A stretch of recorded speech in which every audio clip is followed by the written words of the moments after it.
మహిళల మీద ఆంధ్రజ్యోతి అనుచితంగా రాసిందని ఆ పత్రిక మీద ఎండి రాధాకృష్ణ గారి మీద వైసీపీ నిన్నటి నుంచి చేస్తున్నటువంటి యాగి చూస్తుంటే కొన్ని ప్రశ్నలు అడగాలనిపిస్తోంది.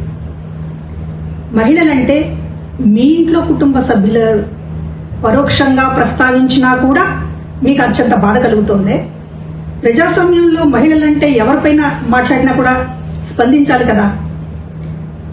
భార్యల మీద మాట్లాడారు అని, అది కూడా మీ చేతగానితనాన్ని ప్రశ్నించినందుకు రాజధాని మీద జగన్మోహన్ రెడ్డి గారు ఏది పలకమంటే అది పలుకుతున్నారు అనేటటువంటి ఒక పోలికని తీసుకొస్తేనే పరోక్షంగా మీ కుటుంబ సభ్యులని మహిళలను అన్నారనేటటువంటిది మీరు రోడ్డు మీద పడుతున్నారే. అసెంబ్లీలో, ప్రజాస్వామ్యంలో అసెంబ్లీ అంటే దేవాలయం లాంటిదే కదా. అసెంబ్లీలో ఒక మాజీ ముఖ్యమంత్రి సీనియర్ నేత భార్యని అక్రమ సంబంధాలు అంటగట్టితే పగలబడి నవ్వారే. అప్పుడు మీకు మహిళల గౌరవం గుర్తుకు రాలేదా? కన్న తల్లిని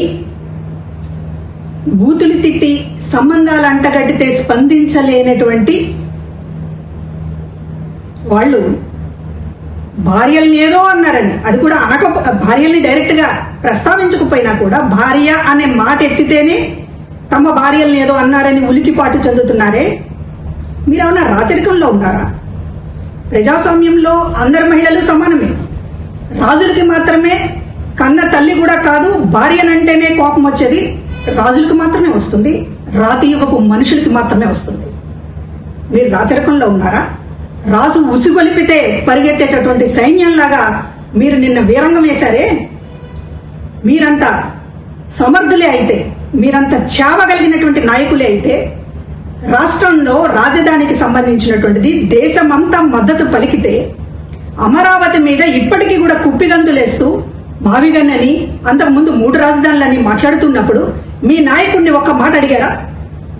రాజధాని మీద ఇవాళ ఎందుకు దేశమంతా కూడా మద్దతు పలికిన రాజధాని మీద మనం ఒకటే అభిప్రాయంతో ఉంటే బాగుంటుంది కదా అనేటటువంటి ఒక మాట పలకలేనటువంటి దద్దమ్మ నాయకులందరూ కూడా ఇవాళ సవాళ్ళు వేస్తుంటే నవ్వొస్తోంది. కనీసం మీ జగన్మోహన్ రెడ్డి గారిని ఒక మీటింగ్ పెట్టండి రాజధాని మీదని అడగగలిగినటువంటి ధైర్యం ఉందా మీలో ఎవరికైనా? మీరు మగతనాల గురించి, పోరాటాల గురించి, వీరుల గురించి మాట్లాడుతున్నారే. ఒక దద్దమ్మ నాయకులుగా మీరందరూ మిగిలిపోయి కనీసం రాజధాని మీద ఒక సమావేశం ఏర్పాటు చేయండి మహాప్రభు అని మీ జగన్మోహన్ రెడ్డి గారిని అడగలేనటువంటి చవటలు మీరు ఈరోజు మహిళల మీద మాట్లాడుతున్నారు. మహిళల మీద మాట్లాడేటటువంటి అర్హత వైఎస్ఆర్ కాంగ్రెస్ పార్టీ ఎప్పుడో కోల్పోయింది. విజయమ్మ గారి మీద ఇష్టం వచ్చినట్టు మాట్లాడిన వాడిని వెనకేసుకొచ్చినప్పుడే మీరు చచ్చిపోయారు. మీ చెల్లి షర్మిలని నడి రోడ్డు మీద నిలబెట్టినప్పుడే మీరు చచ్చిపోయారు. మీరు మహిళల గురించి మాట్లాడితే మహిళలకే సిగ్గుపడాల్సి వస్తుంది. ఆ అర్హత కోల్పోయారు. మహిళల గురించి కాకుండా ఇంకేదేని గురించైనా మాట్లాడండి. మీరు కనీసం ఇవాళ రాజధాని మీద, దేశమంతా మద్దతు పలికినటువంటి రాజధాని మీద ఇప్పటికీ కూడా రాష్ట్రం గొంతుకొస్తామని చెప్పి బయలుదేరుతున్నారే.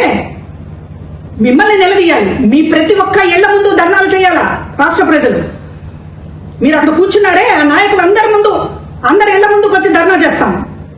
రాజధాని మీద ఎన్నిసార్లు కుప్పిగంతులు వేస్తారా నాయన అని ముందు ఆ సంగతి తేల్చండి. కనీసం ప్రజాస్వామ్యంలో ఏం జరుగుతుంది? ప్రజాస్వామ్యంలో మహిళలంటే అందరు మహిళలే, మీ భార్యలు మాత్రమే కాదు, తల్లులను కూడా కాదనుకుని భార్యలను వెనకేసుకొచ్చుకునేటటువంటి చవటలు దద్దమ్మలు మిమ్మల్ని ఎన్ని తిట్టినా తక్కువే. దయచేసి ఒళ్ళు దగ్గర పెట్టుకుని వ్యవహరించమని కోరుతూ